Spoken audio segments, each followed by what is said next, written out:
আপনারা জানেন আমাদের চৌকা এবং কিরণগঞ্জ দুটা বিজিবি ক্যাম্পের মাঝামাঝি স্থানে 177-এর 3S বরাবর এখানে আমাদের বাংলাদেশি কিছু আম গাছ ছিল।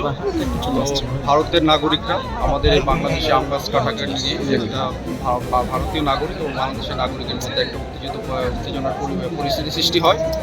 সেই ক্ষেত্রে দুই পক্ষ, বাংলাদেশ সাইড এবং ভারতের সাইডে দুই পক্ষ জনগণ যার যার দেশের শূন্য লাইন বরাবর সবাই দাঁড়িয়ে যায়। তো এই ব্যাপারে আমরা বিজিবির সাথে সাথে আমাদের বিজিবির জনবল বৃদ্ধি করেছি। আমরা অফিসাররা নিজেরাই গ্রাউন্ডে এসেছি। এসে আপনারা দেখেছেন যে 4:10 আমাদের বিজিবি ব্যাটালিয়ন কমান্ডার পর্যায়ে বিএসএফ এর কমান্ডেন্ট এসেছিল। আমাদের কমান্ডেন্ট পর্যায়ে একটা ফ্ল্যাগ মিটিং হয়েছে এবং বিএসএফ এর পক্ষ থেকে দুঃখ প্রকাশ করা হয়েছে যে গাছগুলি কাটা হয়েছে, এটা অন্যায় হয়েছে এবং তাদের পক্ষ থেকে তারা এটা ব্যবস্থা নেবে। তো সুতরাং আমরাও একদম লাস্ট সম্পূর্ণ বিচার না হওয়া পর্যন্ত আমরা গ্রাউন্ডে আছি এবং যেন শূন্য লাইন বাংলা কেউ অতিক্রম না করে এবং উত্তেজনা পরিবেশ প্রশমিত করার জন্য আমরা বিজিবি প্রস্তুত আছি। পাশাপাশি আমাদের বিজিবির পাশে আমাদের বাংলাদেশি জনগণ, আমাদের দেশপ্রেমিক জনগণ আমাদের সাথে আছে এবং আমাদের জনগণ আমাদের যেটা নিশ্চয়তা করলো ভবিষ্যতেও আমাদের থাকবে। সুতরাং আপনাদের মাধ্যমে আমি রিকোয়েস্ট করতে চাই, বর্তমানে শূন্য লাইন বরাবর আমাদের জনগণকে দূরে সরে আসার জন্য বিজিবি আমরা দিনরাত প্রস্তুত আছি। আমরা ইনশাল্লাহ যে কোনো পরিস্থিতি আমাদের বিজিবি কন্ট্রোলে আছে। আর একটা বিষয় জানতে চাচ্ছিলাম, কয়েকজন আহত হয়েছে এবং ওই পক্ষ থেকে বোমা নিক্ষেপ করা হয়েছে বেশ কিছু, এই বিষয়ে বিজিবি সদস্য আহত হয়েছে। না, এটা হচ্ছে আমাদের মব কন্ট্রোল করার জন্য, আমাদের তেমন উল্লেখযোগ্য আহত হওয়ার কোনো পরিসংখ্যান নাই। তো বিএসএফ এর পক্ষ থেকে আহত বা নিহত হয়েছে কিনা আমরা এটা এখনো জানতে পারি নাই।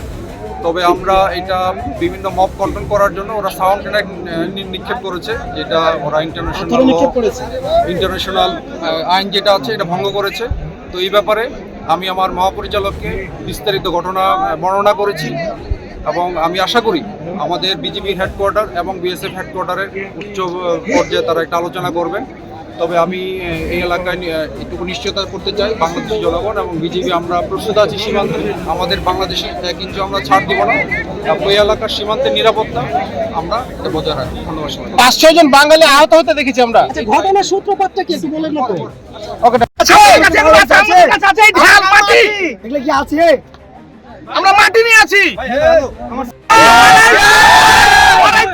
10টা গাছ কেটেছে, দেখে আসেন আপনারা কি করেছে।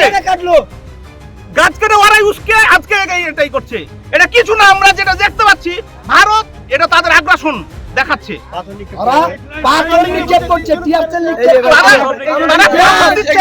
তারা একজন মিলে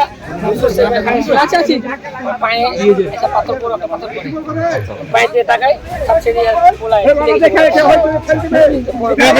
ওকে বিএসএফ সাপোর্ট দিচ্ছে পক্ষ। কোনো ভয় নেই।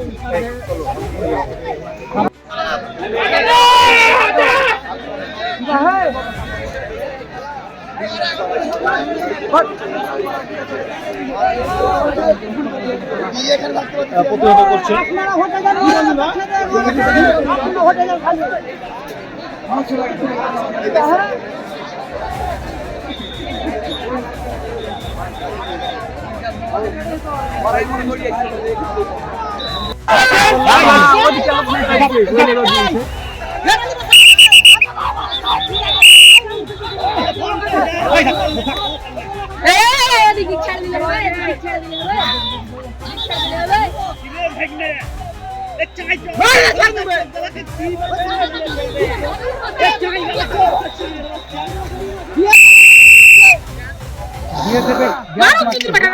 বিএসএফ নিজে চালায়